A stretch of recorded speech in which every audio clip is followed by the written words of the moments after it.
انشاءاللہ بخیر. نمبر 83 اعوذ باللہ من الشیطان الرجیم بسم اللہ الرحمن الرحیم وَإِذْ أَخَذْنَا مِيثَاقَ بَنِي إِسْرَائِيلَ لَا تَعْبُدُونَ إِلَّا اللَّهَ وَبِالْوَالِدَيْنِ إِحْسَانًا وَذِي الْقُرْبَى وَالْيَتَامَى وَالْمَسَاكِينِ وَقُولُوا لِلنَّاسِ حُسْنًا وَأَقِيمُوا الصَّلَاةَ وَآتُوا الزَّكَاةَ ثُمَّ تَوَلَّيْتُمْ إِلَّا قَلِيلًا مِّنكُمْ وَأَنتُم مُّعْرِضُونَ وَإِذْ أَخَذْنَا مِيثَاقَكُمْ لَا تَسْفِكُونَ دِمَاءَكُمْ وَلَا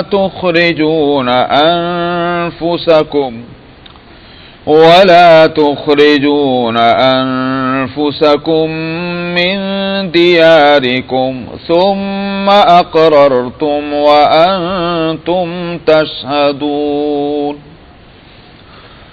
ثُمَّ أَنتُمْ هَؤُلَاءِ تَقْتُلُونَ أَنفُسَكُمْ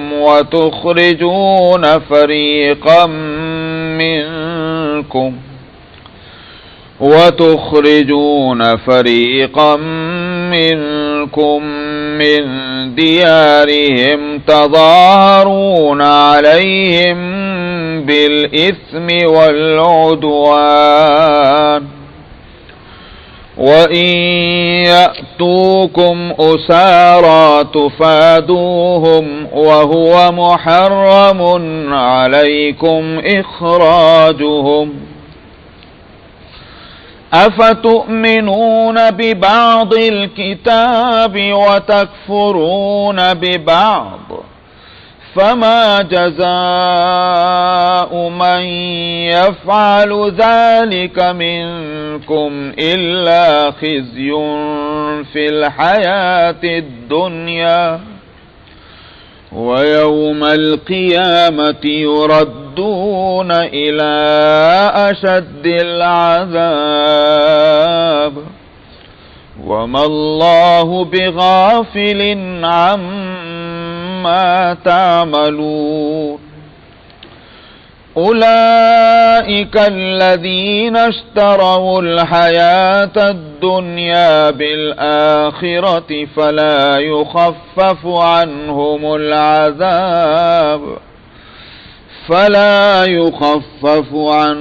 العذاب ولا هم ينصرون صدق اللہ العظیم.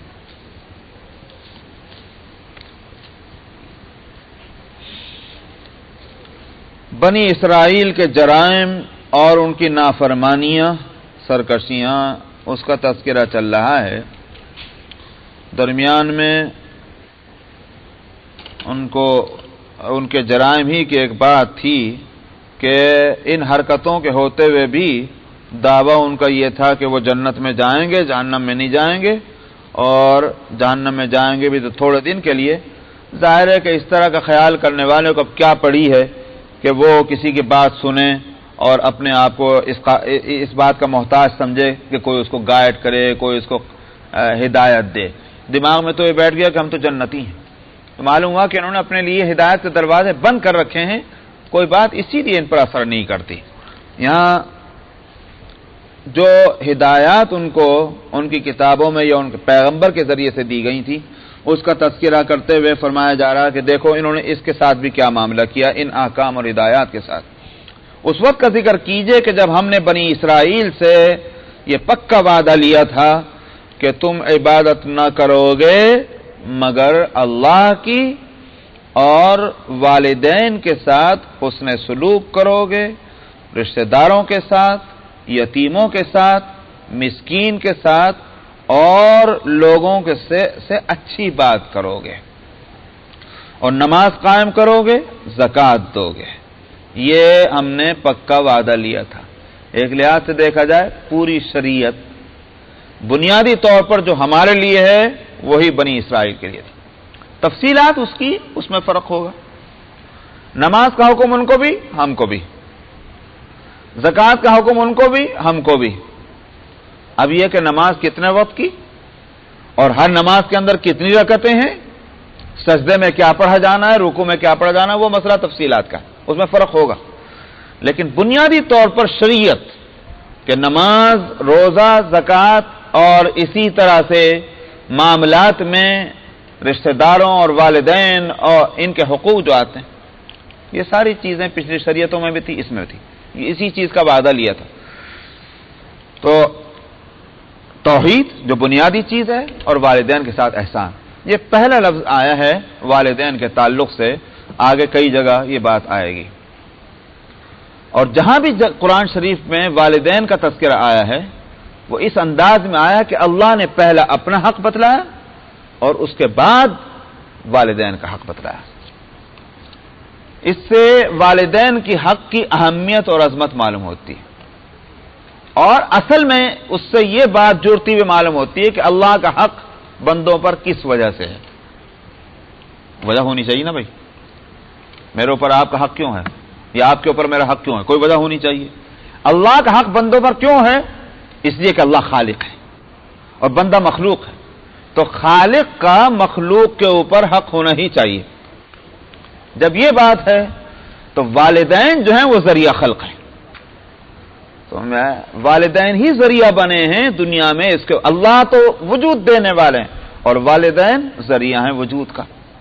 تو پہلا حق اگر اللہ کا ہے تو دوسرا حق والدین کا ہونا چاہیے، اس لیے کہ وہ ذریعہ ہے۔ یہ ہے اس کی وجہ۔ تو ایک رشتہ معلوم ہو گیا اور اس کے ساتھ اس سے عظمت اور اہمیت بھی معلوم ہوئی۔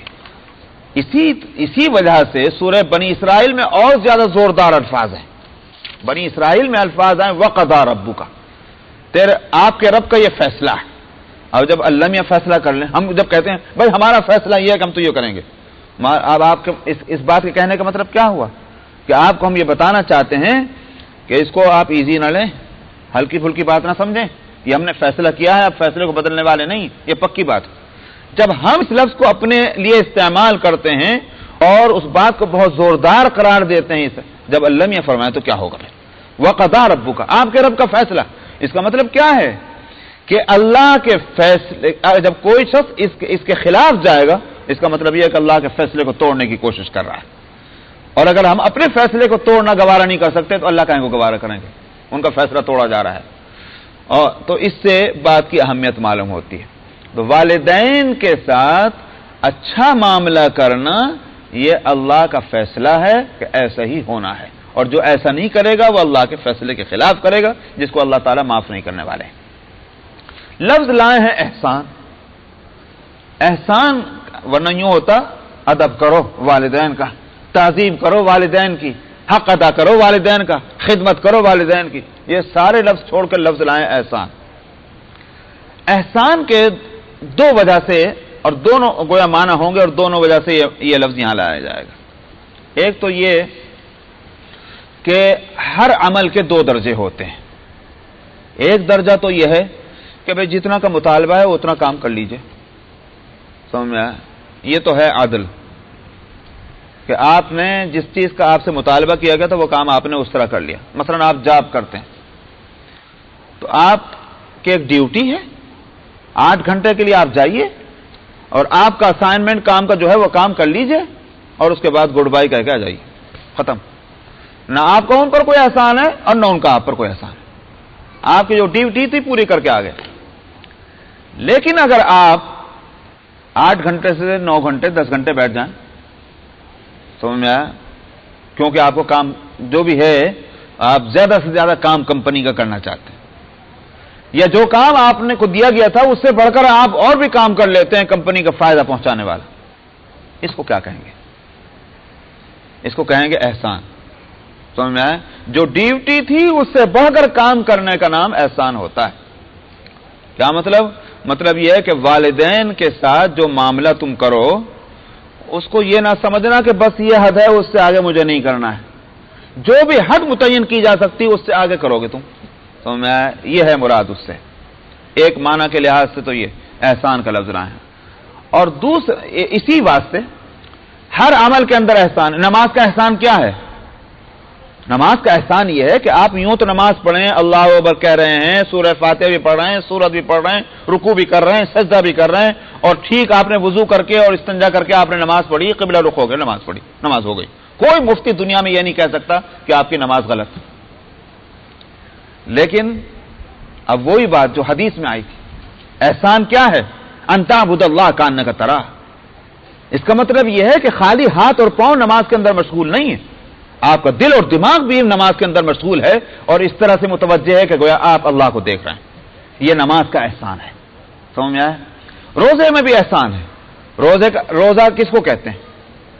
کہ آپ نے فجر سے سحر سے لے کر کے اور مغرب تک کھانا پینا چھوڑ دیا. سمجھ میں آیا؟ شوہر اور بیوی کا رشتہ چھوٹ گیا، یہ ہو گیا. اور زیادہ سے زیادہ کیا ہوا؟ آپ نے لوگوں سے لڑنا جھگڑنا چھوڑ دیا. زیادہ زیادہ یہ ہوا. یہ تو ہوا ایک جس کو کہنا چاہیے کہ مطالبہ ہے، ڈیوٹی ہے. اور جب آپ یہ کام کر رہے ہوں گے کوئی مفتی یہ نہیں کہہ سکتا کہ آپ کا روزہ ٹوٹ گیا، روزہ صحیح ہے. لیکن اب روزے کے اندر آپ اپنے اوقات کو زیادہ سے زیادہ ذکر کے اندر، تلاوت کے اندر، اللہ کو یاد کرنے میں، فکر آخرت میں آپ لگا رہے ہیں. سمجھ میں آیا؟ جو تقوی کی جان ہے. ابھی کیا ہوگا؟ یہ روزے کا احسان ہے. سمجھ میں آئے؟ اس روزے کی اصل جو حکمت تھی، غرض کیا تھی؟ وہ لعلکم تتقون، تاکہ تم متقی بن جاؤ. آپ نے جب تقوی والی صلاحیت پیدا کرنے کی کوشش کی روزے کے ذریعے سے، یہ روزے کا احسان ہوگا. اسی طرح سے آپ زکوٰۃ ہے، زکوٰۃ کا بھی احسان ہے. ٹھیک ہے، آپ کے اوپر جو ہے مثال کے طور پر آپ $1000 کے مالک ہیں. $1000 کے اوپر جو ہے جو زکوٰۃ آتی ہے، سمجھ میں آیا؟ مثال کے طور پر $25، آپ نے $25 دے دیا، لے بھائی لے جا، ختم. لیکن اگر آپ اس طرح سے کہ $25 ہی نہیں بلکہ کچھ اور دیکھ رہے ہیں، جس کو میں $25 دے رہا ہوں وہ $25 کا نہیں $50 کا ضرورت مند ہے. اب آپ اس کا نہیں خیال کر رہے مجھے اس سے کیا لینا دینا، میرے اوپر $25 واجب ہے، یہ لے. تو اگر آپ $25 دے کے فارغ ہو جاتے ہیں، فرض تو ادا ہو گیا، ڈیوٹی پوری ہو گئی. لیکن اگر آپ اس سے زیادہ اس فکر میں لگ گئے، اس بندے خدا کا بیچارہ بہت پریشان ہے، تو میں آپ مزید 50 دیں کہ نہ دیں، لیکن یہ کہ ساتھ حسن سلوک میں لگ گئے ہیں، اس کی دلداری میں لگ گئے ہیں، اس کے ساتھ اچھی باتیں کرنے بیٹھ گئے ہیں تاکہ اس کی تکلیف دور ہو جائے، یہ زکوٰۃ کا احسان ہوگا. تو ہر عمل کے اندر یہ 2 درجے ہیں. تو والدین کے ساتھ منیمم جو ہے ادنا درجہ معاملے کا وہ نہیں مطالبہ ہے اس سے آگے کا درجہ. جو بھی تم تجویز کرو وہ درجہ ہم تم سے چاہ رہے ہیں. تو یہ احسان اس معنی کر یہاں لایا گیا کہ والدین کے ساتھ، اس لیے میں لفظ کہہ رہا ہوں حسن سلوک. اسی لیے حدیث میں جب حدیث میں آیا کہ ایک بیٹے نے آ کر شکایت کی تھی، یا رسول اللہ میرے ابا جو ہیں بڑی زیادتی کر رہے ہیں. بھائی کیا زیادتی کر رہے ہیں؟ میرا مال جو ہے وہ خورت برت کر رہے ہیں. آپ نے بلا کے پوچھا قصہ کیا ہے؟ انہوں نے کہا یا رسول اللہ بالکل نہیں، اس کا جو پیسہ ہے میں ان جگہوں میں خرچ کرتا ہوں، خورت برت کچھ نہیں، یہ ہیں مددات. آپ نے اس کا لڑکے کا گریبان پکڑ کر کہا جا، تو بھی اور تیرا مال بھی تیرا باپ کا ہے. اب معلوم ہوا کہ اولاد اور اولاد کی ساری ارننگ جو کچھ بھی ہے، یہ حقیقت یہ ہے کہ ماں باپ کو اس پر بہت بڑا حق قائم ہو جاتا ہے. عقل بھی اس کو مانتی ہے، بشرطے کہ ویسٹرن عقل نہ ہو، اسلامی عقل ہو. سمجھ میں آیا؟ عقل کیوں مانتی ہے؟ عقل اس واسطے مانتی ہے کہ جب ہمارے وجود کا ذریعہ ماں باپ ہیں اور ساری چیزیں وجود کے ساتھ ہیں، ہمارا علم، ہمارا عمل، ہماری محنت، ہماری کمائی، ہماری پراپرٹی، سب کچھ کیا ہے؟ وجود کے ساتھ ہے. میں موجود ہی نہیں تو میرے یہ ساری چیزیں کیسے مجھے ملیں گی؟ پہلے وجود ہے. جب والدین ذریعہ وجود ہیں تو اور چیزیں تو اس کے ساتھ لگی ہوئی ہیں. تو وجود پر اگر ماں باپ کا حق قائم ہوتا ہے تو وجود سے ریلیٹڈ جتنی چیزیں ہوں گی ان پر ماں باپ کا حق قائم ہو جائے گا. ہاں یہ بات درست ہے کہ بھائی اللہ ترلے نہ ہو تو اللہ ترلے تو خود اس کو بھی نہیں کرنا چاہیے جس کا مال ہے. سمجھ میں آیا؟ اس کو بھی شریعت نے پابند کیا ہے کہ بھائی اس طرح خرچ کرو گے اور اس طرح نہیں کرو گے. تو ایک ہے ناجائز خرچ کرنا، وہ تو کسی کے لیے بھی درست نہیں. ولا تسرفوا انہ لا يحب المسرفین، اسراف نہ کرو، حد سے آگے نہ بڑھو خرچ کرنے کے اندر. اللہ تعالیٰ حد سے آگے بڑھنے والوں کو پسند نہیں کرتے. تو ہر ایک کے واسطے، ورنہ یہ کہ ماں باپ کا حق بہت بڑا حق ہے. تو اس لیے یہاں لفظ وبالوالدین احسانا وذی القربى، اور اسی طرح سے رشتہ داروں کے ساتھ، جو والدین کے بعد اور بھی رشتہ دار ہیں ان رشتہ داروں کے اندر بھی اس سے معلوم ہوا درجہ بندی. ذی القربى کے اندر خود نہیں ہے درجہ بندی، مگر والدین کے بعد رشتہ داروں کے لانے سے درجہ بندی کی حکمت سمجھ میں آ جاتی کہ ماں باپ چونکہ سب سے پہلے ہیں رشتے میں، اگر ان کا حق سب سے پہلے ہے تو قدرتی طور پر رشتہ داروں میں بھی دیکھا جائے گا کون پہلے ہے. یہ نہیں ہو سکتا کہ قریب کا رشتہ دار تو بیچارہ ہائے ہائے کرتا پھر رہا ہے اور ہم دور کے رشتہ داروں کے ساتھ ہم سلوک کرتے پھر رہے ہیں. ترتیب وہاں یہی رہے گی، جو قریب ہیں ان کے ساتھ حسن سلوک جو ہے زیادہ ضروری ہوگا بنسبت دور والوں کا بعد میں ہوگا. اسی طرح فرمایا یتیموں کے تعلق سے، تو یتیم سے کوئی رشتہ ہو کہ نہ ہو، یتیم ہونا خود اس کی یہ حالت، اس کی یہ سچویشن حق قائم کر دیتی ہے مسلمانوں کے اوپر کہ اس کے ساتھ حسن سلوک کیا جائے. اسی واسطے نبی کریم صلی اللہ علیہ وسلم نے جو فضیلتیں یتیم کے حسن سلوک کی بتلائی ہیں، اس حدیث سے اس کا اندازہ ہوتا ہے کہ آپ نے فرمایا کہ جس نے شفقت کے ساتھ ایک یتیم کے سر پر ہاتھ پھیر دیا، فرمایا جتنے سر کے بالوں پر اس کا ہاتھ پھیرا ہے اس کے اتنی ہی نیکیاں اس کو مل گئیں، جنت کے اندر اس کا مقام بلند ہوا. اب کون گنتا بال جی؟ سمجھا سر کے اندر کتنے بال ہیں اور ہاتھ کے نیچے کتنے بال آ گئے. لیکن اللہ سبحانہ و تعالیٰ کو تو معلوم ہے، جس نے ایک بال اگائے ہیں اس کو معلوم ہے کتنے درجے بڑھ گئے. تھوڑا سی محبت سے شفقت سے سر پر ہاتھ پھیر دیا. جب یہ نیکی کی صورت ہے تو اگر واقعتاً اس کے ساتھ حسن سلوک کیا جائے اور اس کی دلداری کی جائے تو وہ کتنا بڑا مقام نہ ہوگا. نبی کریم صلی اللہ علیہ وسلم کو خاص طور پر ہدایت کی گئی فَأَمَّا الْيَتِيمَ فَلَا تَقْهَرْ. وہ سورہ والضحیٰ گزر چکی ہے اور میں نے وہاں تقریر کی تھی کہ نبی کریم صلی اللہ علیہ وسلم پر اللہ سبحانہ و تعالیٰ کے جو 3 احسانات ہیں، ان 3 احسانات کو سورہ والضحیٰ میں گنا کر ان کے مناسب 3 ہدایتیں اللہ سبحانہ و تعالیٰ نے فرمائی تھی. ایک احسان تو مثلا جس کو میں اس وقت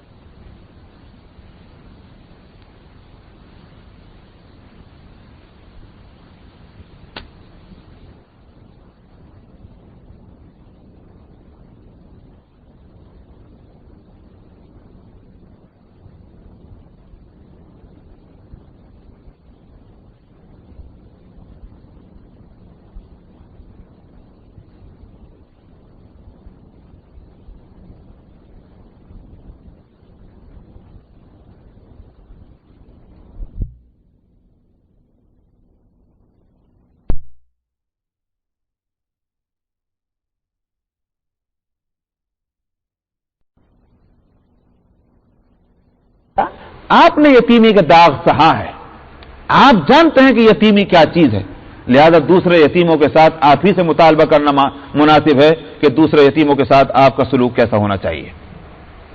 چنانچہ وہ رہا. اسی واسطے حضرت خدیجہ رضی اللہ عنہ خوب واقف ہے نبی کریم صلی اللہ علیہ وسلم کی اس حالت سے. کیا ہوا کہ جو پہلی وحی نازل ہوئی اور نبی کریم صلی اللہ علیہ وسلم اس وحشت میں اور دہشت میں گھر آپ تشریف لائے اور آپ نے فرمایا میں تو ہلاکوں میں تولا. حضرت خدیجہ نے جو باتیں کہیں تسلی کی، اس میں ایک بات یہ کہ آپ یتیموں کی دیکھ ریکھ کرتے ہیں.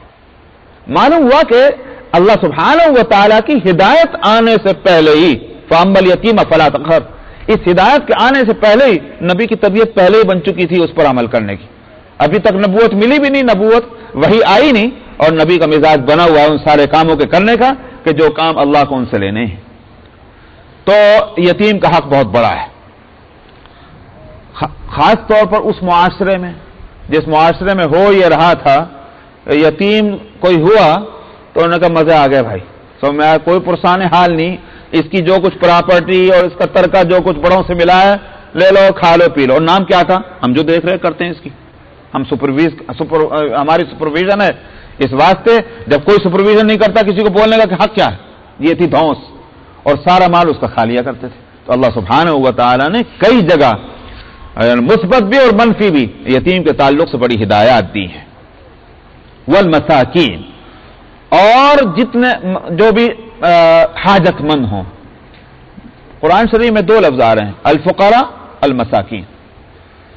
تو اس میں علماء کہتے ہیں کہ یہ مسکین جو ہے بہت ہی آخری درجہ ہے، یعنی مطلب یہ ہے کہ جس کے پاس کچھ ہے ہی نہیں وہ مسکین ہے. اور فقیر اس کو کہتے ہیں کہ ایسا نہیں ہے کچھ نہ کچھ تھوڑا بہت اس کے پاس ہے، مگر یہ کہ بہرحال ایسا نہیں ہے کہ بڑے آرام سے زندگی گزر سکے. بعض نے اس کو الٹا کہا، بعض نے کہا دونوں ایک ہی معنی ہے. تو اس واسطے بہرحال حاصل یہ ہے کہ جو حاجت مند ہیں وہ مراد ہیں مسکین سے. فرمایا مسکینوں کے ساتھ حسن سلوک. اور وقولوا للناس حسنا،